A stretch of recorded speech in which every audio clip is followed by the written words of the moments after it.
For the last couple of people to sit down.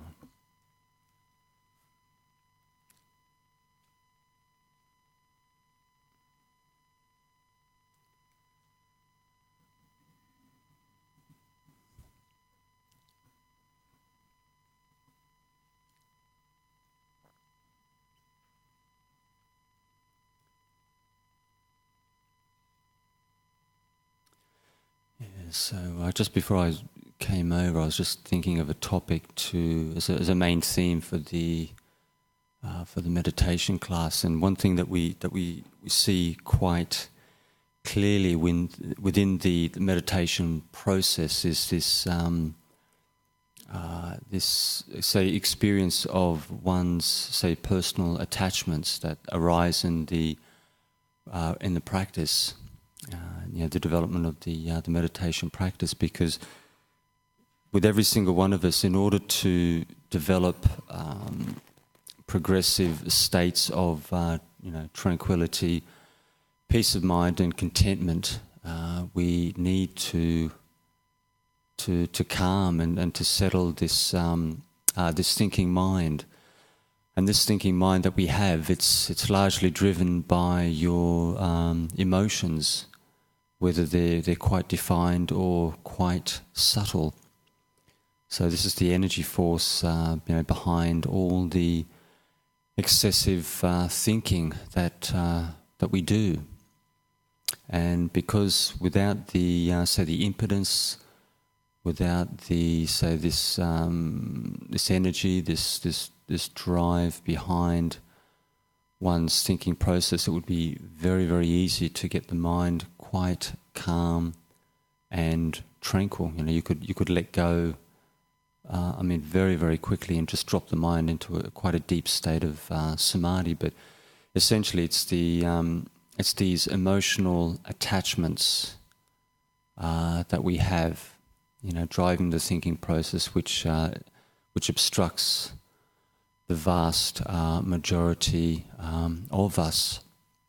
And this is something you see, say for example, people who have a very, virtually like a mastery of the jhana practice, the jhana samadhi practice, or people who've already attained to Dhamma. These are people who, they've weakened the one's emotional hold, one's attachments in the mind to such a degree that they can settle the mind reasonably quickly. And this will be the test of someone who has the ability to attain, deep meditation. It will be merely their personal attachments on a day-to-day level, their interpersonal attachments, which will obstruct them.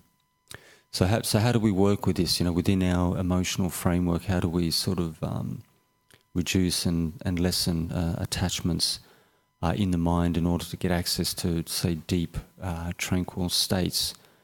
Because as everyone's fully aware, it's not that easy to let go of one's feelings, to let go of this thinking mind, and this thinking process lies within the framework of the 5 hindrances that some of you are familiar with.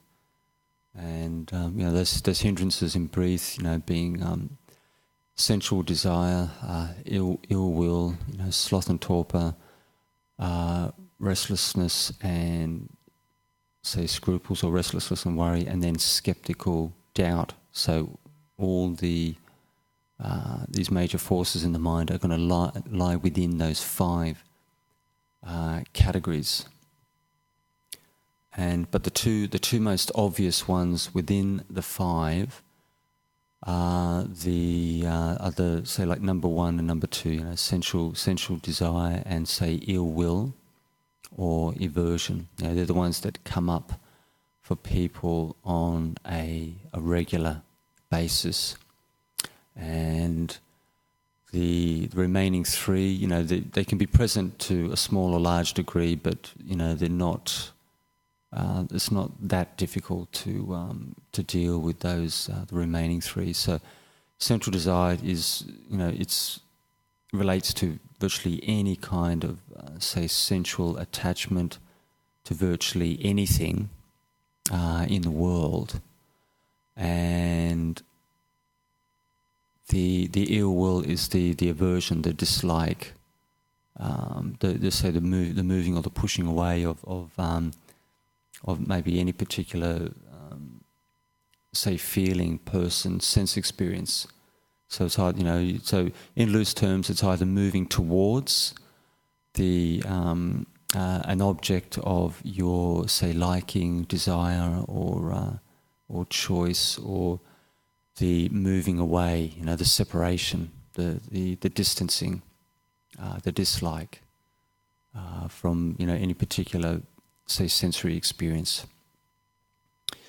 So in order to, this is something I do on a regular basis, especially during the evening session.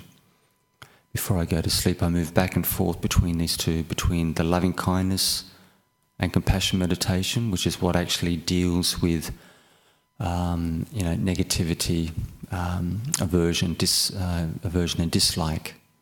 So deliberately cultivating thoughts of say affection, positivity, joyfulness, optimism. It's metta and karuna.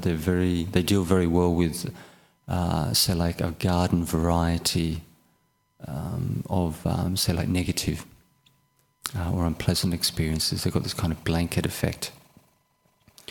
And then the body contemplation, which you can do in a very, very mild degree, helps to say take the edge off, helps to settle and draw the energy, the power out of any kind of very, very strong say sensual, say craving or sensual affection or the wishing to take hold or possess an experience, a person, a mind object of your liking, your choice. So you can have a situation with the metta formulation, metta compassion. You can adjust the formulation to deal with any specific state of mind which arises. As you move from minute to minute, because the mind is incredibly changeable.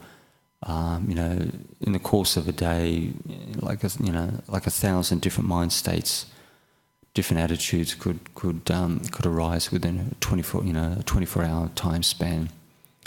And so we use the standard formulation, whatever emotional qualities you need to balance the state of the state of aversion or negativity. You adjust the mantra formulation to suit, to balance that.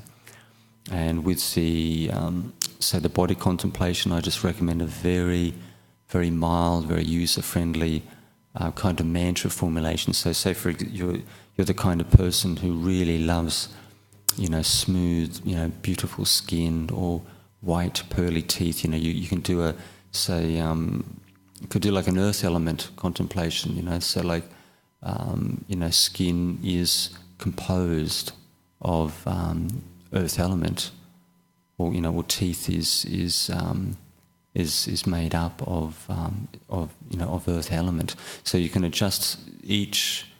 You can, depending on what aspect of the body that you are really attracted to, you choose and adjust the formulation to balance that state of mind. And if you want to settle, as quickly as you possibly can, you can move, say, back and forth between say the metta, compassion, and this very basic body contemplation mantra format, and at least the first 5 minutes or even 10 minutes, and then you find that you actually do these formulations continuously with applied attention, no spaces between the words, and you find that as a preparation, instead of possibly struggling with the breath for maybe the next 20, 30 minutes, or for maybe for a full hour sit, you can help stabilize and ground the mind to a minimum degree. So when you actually go to the breath, you've got some underlying tranquility. You can actually, you can settle the mind reasonably quickly without using excessive force, because the whole business with using, say, like antidotes for the hindrances, the 5 hindrances to samadhi practice, is to, just to zero in on exactly what's obstructing you. Take it down to at least to a say a moderate or medium level, and then when you go to the breath, you don't have to use excessive force or like struggle too much to maintain your attention with the breathing meditation. So what we'll do is, what I want you to do is, say for the first, just so you can actually see it quite clearly, I want you to move, say, back and forth between, say, 1 minute of loving kindness meditation for yourself, and then choose a body contemplation mantra. It can be anything within, say, the earth element, but like water. It can be, say, like wind element. That the breath is composed of, say, wind element. You're developing these mantra formulations are geared to developing a specific attitude or perception of your bodily experience. And some people, they're not, they don't really like the body practices so much, but just experiment with this one, because it does have value. So for roughly 60 seconds, do a metta formulation of your choice for oneself only, and then see exactly what you're attached to in the physical body. And then, just to make it easy, say, within the 4 elements, or say the changeable nature. If you find the 4 elements a little bit hard to get your mind around, whatever aspect of that of your physical body that you're really attached to, very, very concerned with, that particular aspect of the body, that component part, is changeable in nature. So for the next 10 minutes, spend 5 minutes on loving kindness, 5 minutes on the body contemplation, so a minute on each, and then just keep going back and forth, and after 10 minutes we'll go to the breath.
move on to the breath meditation.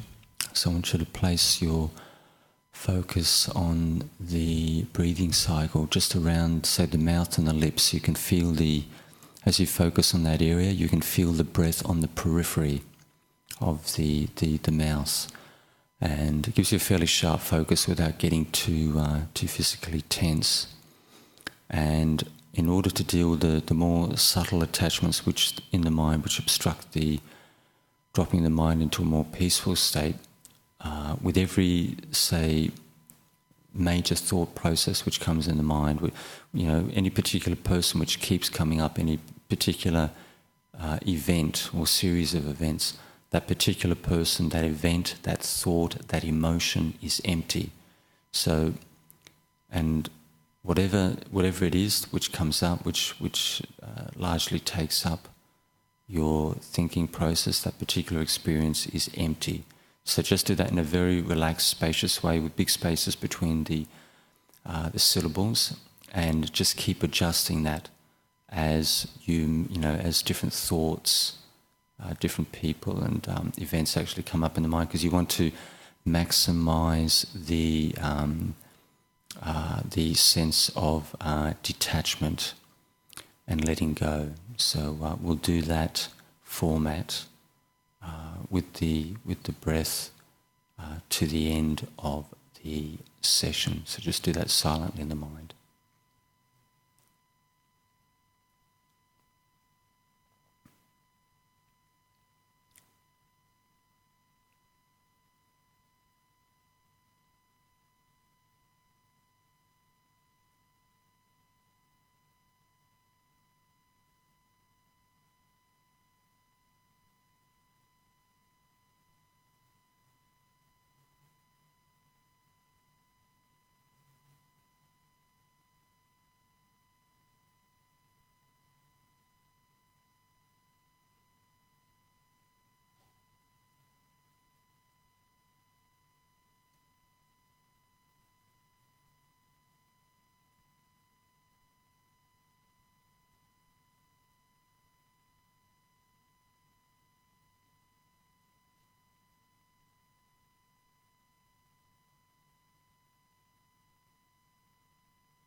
you find that you've got some excessive thinking process which keeps arising in the mind, just stop for 30 seconds or so and try to investigate that more fully, completely, in order to understand what makes that state up.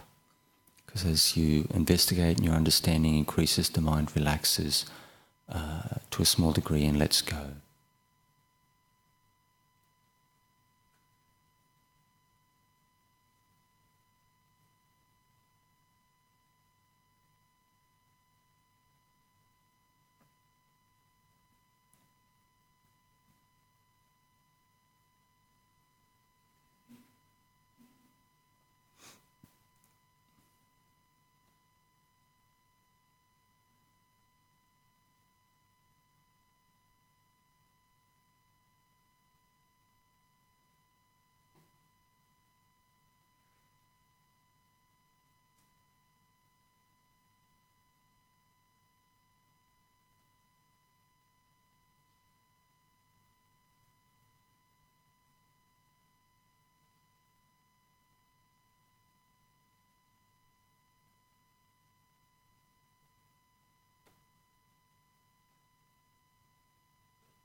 anybody feels drowsy or sleepy, just try to breathe as deeply as possible. Maximize the oxygen which is reaching your brain, and with your posture, try to keep your back straight. Try to keep the head upright, even if you have to place your hands on your knees to support your body.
any difficulty at all actually keeping yourself alert or awake, just either half open or fully open your eyes to allow at least a little bit of light to come into the mind.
So we're coming towards the end of the session, so just reflect back and see what was effective for you working with these particular tools, these meditation tools, and what it was, or a combination of factors which actually induces tranquility in the meditation for you. So I'll ring the bell 3 times. You can open your eyes when you're ready.